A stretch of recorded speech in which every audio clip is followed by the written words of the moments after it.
All right, welcome. So my name is Ariana, and I'm the health coach with Integrative Family Medicine of Asheville. And here's a brief presentation to dig into where we're at in our Whole30.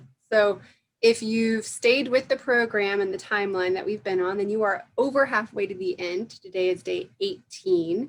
A brief influx of humor. I don't know who is aware of Nathan Pyle as a cartoon artist, but sometimes halfway through, it feels to me a little bit like, I've got this, and I can just feel how I could make a choice that I shouldn't be making, as my mother-in-law offers fresh homemade pizza, or my sister offers a homemade cinnamon roll. There are these even with social distancing, these continued opportunities to derail.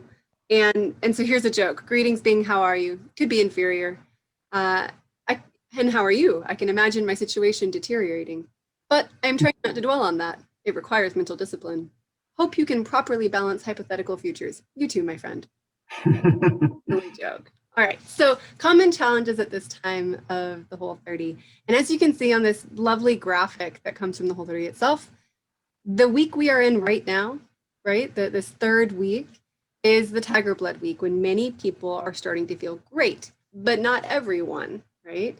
So the way that this goes for folks varies, and you can often find cravings, boredom, accidents where you accidentally realize that you were eating something that had an unapproved oil, or that had sugar, but it didn't say sugar. It said, some of the obscure ways that sugar is labeled now.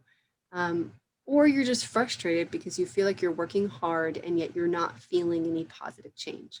Those are really common challenges at this point in time. And so a few brief tips for cravings. I'm going to echo back to what I said last week. Focus on stress management and on checking in with yourself emotionally. We may or may not hear some sounds from my cat as she realizes I'm next to the window and she's trying to claw her way through the screen to get inside. I beg your pardon on her behalf. So again, if you're noticing cravings are an issue that are popping up for you, or there's a specific kind of food that you're really missing, go back to looking at, are you sleeping well? Are you getting water? Are you having positive interactions with people you love? And make sure that your foods are very nutrient dense. So in the anti-inflammatory diet, which is a common way that our practice recommends everyone eat, the idea is to have 10 to 14 servings of vegetables and fruits a day. Now, that comes from this concept that the more brightly colored fruits and vegetables you get, the more phytonutrients you get. The more phytonutrients you get, the more micronutrients you get. And this helps your body to understand that things are good. Starvation isn't happening, there's plenty, and it affects your health in many ways. So we're not doing the anti-inflammatory diet, we're doing the Whole30. However, focusing on really getting a lot of nutrition can be very helpful. Boredom. If you start to get bored of the recipes, let me know and I'll hook you up to some resources to kind of try out some other ways of eating on the Whole30. This should be an exciting time, right? There's a good opportunity to experiment with new foods, to find new ways to enjoy vegetables that you didn't know about before, right? Accidents. If you hit a point where you had an accident where you did take the cinnamon roll from your sister when she offered it, reach out and let me know.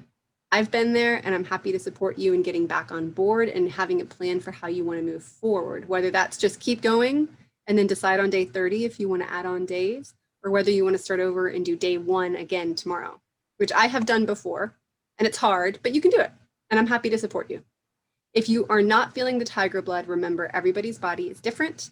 Yours is different than mine and than the official timeline, and so stick with it and get really curious and notice the little things. How are you sleeping? How do you feel when you wake up?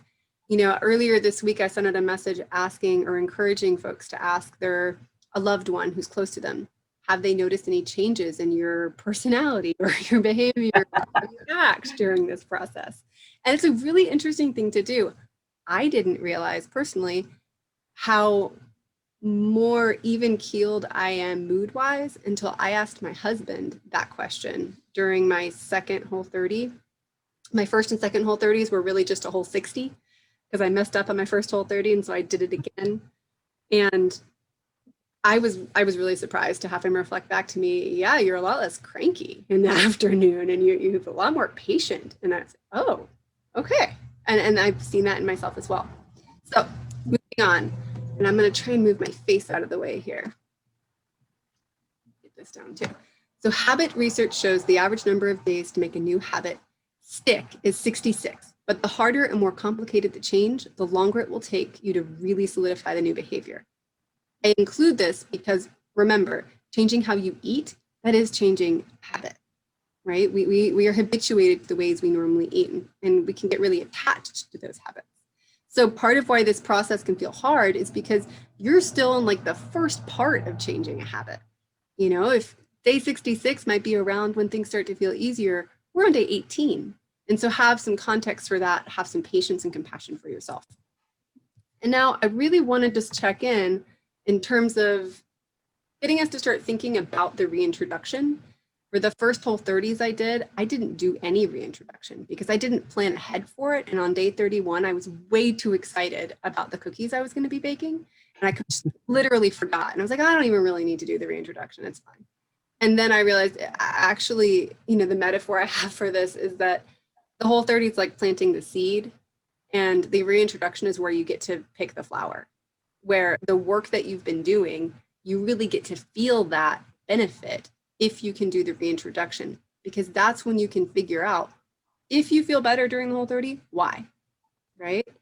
Is it the lack of grains? Or is it the lack of one type of grain? Is it the lack of sugar? Is it the lack of alcohol? Like, what is it? And you can get that by experimenting during the reintroduction. So a quick, and I'm so sorry about the bread picture. I really debated about not including it. But the reintroduction, just a very brief kind of preview of it. You can choose between going more quickly or more slowly based on whether you want to really dial in to figure out, you know, is it black beans are not okay, but chickpeas are fine? Then you would want to do a slow roll and go very slowly. If you just want to get through it and you want a general idea of what impacts you in what way, then do a fast track. And that's what I'm going to lead you through, is a fast track reintroduction. The slower you go, the more you learn. And if you know you're missing a particular food, you know, I had somebody mention how they're really missing their normal coffee ritual, then you can start there. So if it's sugar that you're missing the most, experiment and reintroduce sugar on day 31. But be careful about how you do it. You know, don't reintroduce cake and ice cream, because then you're getting sugar and dairy and sugar and wheat and butter, right? So instead, you might add some sugar to your coffee, some honey to, you know, a dessert or to, I don't know. I would need to think through some more examples. I should have come up with that. My apologies. But think in terms of how you're going to reintroduce, what you want to have come first. And we're going to go more in depth on this next week. I just want folks to start thinking about this process, because if you don't consider it now on day 31, you're much more likely to not do it. And then take a moment, you know, to just look at the actual dates in relation to your calendar. So this is out of our welcome letter. March 10th is the last day of our Whole30. And, you know, those are the exact pages where you can, in the book, look at the slow roll versus the fast track reintroduction. But again, I will detail that next week. March 11th is day 1 of our reintroduction period, and March 25th is the last day. Okay. And I just wanted to put that out there, because I personally feel like if you plan, it's more likely to go well the way you want it to. And if you don't plan, it's more likely that you'll react in the moment. And for my personal experience, that means cookies to me. It could mean something different to you. So that's it. That's all I wanted to kind of go over in this brief presentation. I also, just to I encourage you to reach out to me if you're hitting any point of challenge, or to let me know how things are going. I love hearing your experiences, and I'm happy to reflect and kind of encourage you along this process.